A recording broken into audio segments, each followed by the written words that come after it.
Ang KNN ay hatid sa inyo ng UNICEF.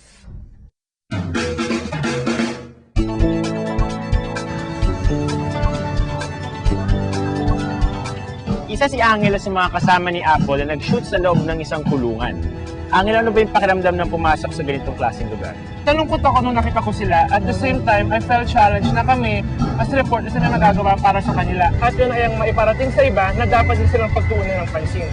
Sa susunod na report, tinutukan ng Manila Bureau ang pasilidad at sitwasyon ng mga bata sa loob ng kulungan. Panoorin natin ito.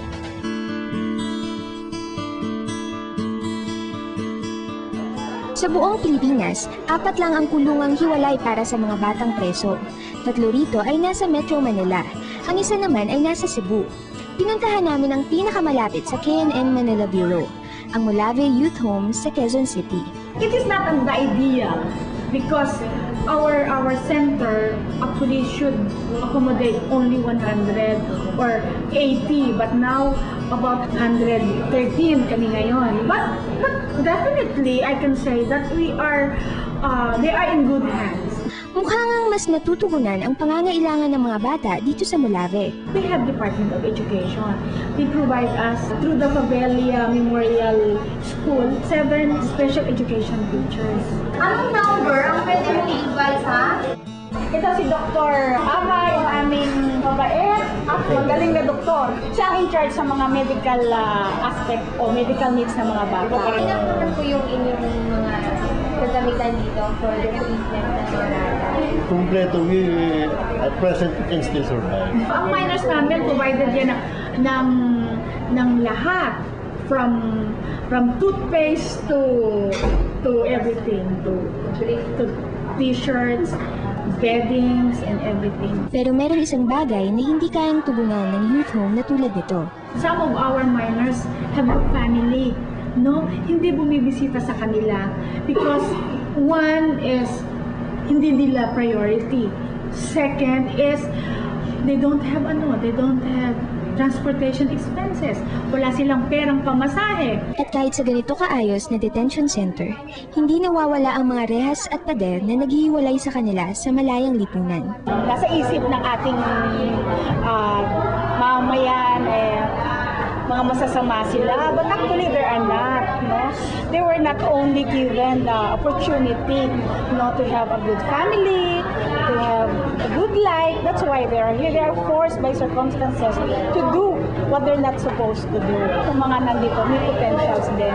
Kaya nga lang hindi sila nabigyan ng pagkakataon na maipakita ang kanilang potentials. Konti lang ang mga center na tulad ng MYRC at Molave. Karamihan sa 10,000 batang nakukulong taon-taon ay isinasama sa napakagulong mundo ng matatandang preso. Ito ang Caloocan City Jail. Dito, ang mga bata at matatanda ay nasa iisang compound. Pagpasok pa lang namin, mahigpit na ang seguridad. Hindi sana kami papayagang mag-shoot kahit may permit. Kalalabas lang kasi noon ng isang kwento sa CNN tungkol sa pangit na kondisyon ng mga batang nakakulong sa Pilipinas. Dala ng pakiusap, pinayagan na rin kaming mag-interview ng mga bata. Minsan po nagsisiksikan, minsan hindi. Paano kasi minsan po may nakakalayan, minsan may nagdadagdagan. Talagang napakahirap. Pinakain po parang kanin baboy. Marami po dito sa site ng lalo na po sa site ng tiyan, site sa balat, pumaate. Marami pong surot sa inigaan namin. Sumpa ako dito sa tenga at sa ulo. Tapos yung nasa barangay na po ako nakaposa sa usuntok po ako sa dibdib.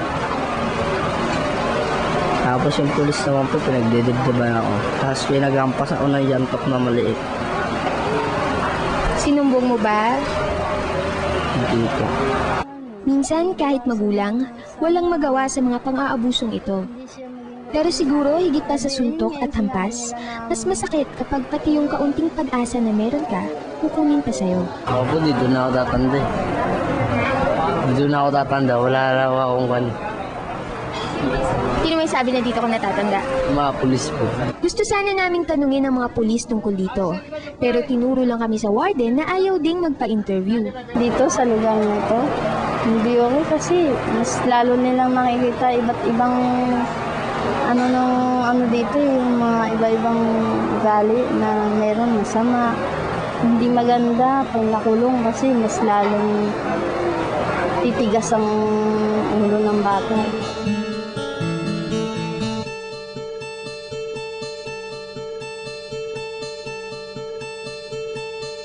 Ang KNN ay hatid sa inyo ng UNICEF.